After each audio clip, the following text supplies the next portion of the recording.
приятели, за всички, които са празнували Великден, Христос Възкреси, живи и здрави!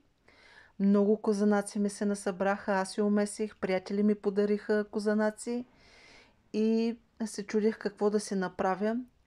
Споделям ви рецепта, която ми стана в топ 3 за сандвичи и сега ще ви я покажа. Този козанак ще си нарежа няколко филейки.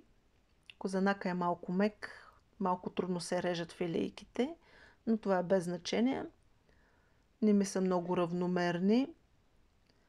4 филейки ще нарежа за двоен сандвич. Приготвила съм си от боядисените яйца едно сварено яйце. Другите ми добавки са масло и кашкавал. Добавките ви може да са много разнообразни. Много си подхождат тези добавки с козанака. Вие можете и да си ги промените, но опитайте този вариант.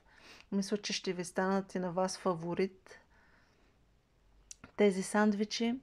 Нарязвам си яйцето. Може малко повече масло, може малко по-малко масло. Имайте предвид, че малко повечето масло леко почва да става течливо и малко се губи, но вкуса пък от маслото е много добър. И сега ще си направя пълнежа за сандвичите. Кашкавал, парченца масло, ако ви е домашно още по-добре. Можете да използвате и подправки, но ви препоръчвам без подправки. Да, зависи какво искате да преобладава като вкус. Но съчетанието между козанак, кашкавал, масло и яйце, този микс от вкусове се получи много добре. Лека сладост с тези добавки. Наистина много. Просто много съм впечатлена от вкуса. Естествено, трябва да имате и хубав козанак, но със всякакъв козанак може да стане. Копешки, домашен. Не ви препоръчвам. Аз съм правила козанаци с махлеб. Там не знам как ще подхожда махлеба с кашкавала. Не съм тествала. Затова се въздържам. Първият ми сандвич е готов. Сега ще си наредя и другия сандвич.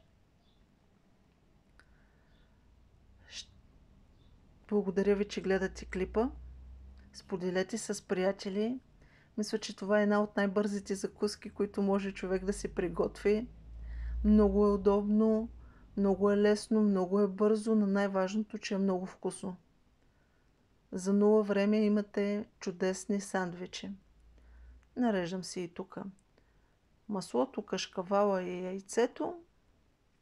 Предполагам, че с даден вид месо също би си отивало. И така, почти не са готови сандвичите. Благодаря ви, че гледате вълшебното долапче. Споделете с приятели. Ще се радвам тази рецепта да бъде видяна от повече хора. И сме готови да направим и най-бързите и най-вкусни сандвичи.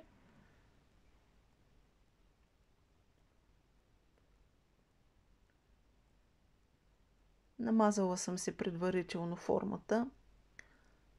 Гофретника позволява и без намазване, но по правило си намазвам формата.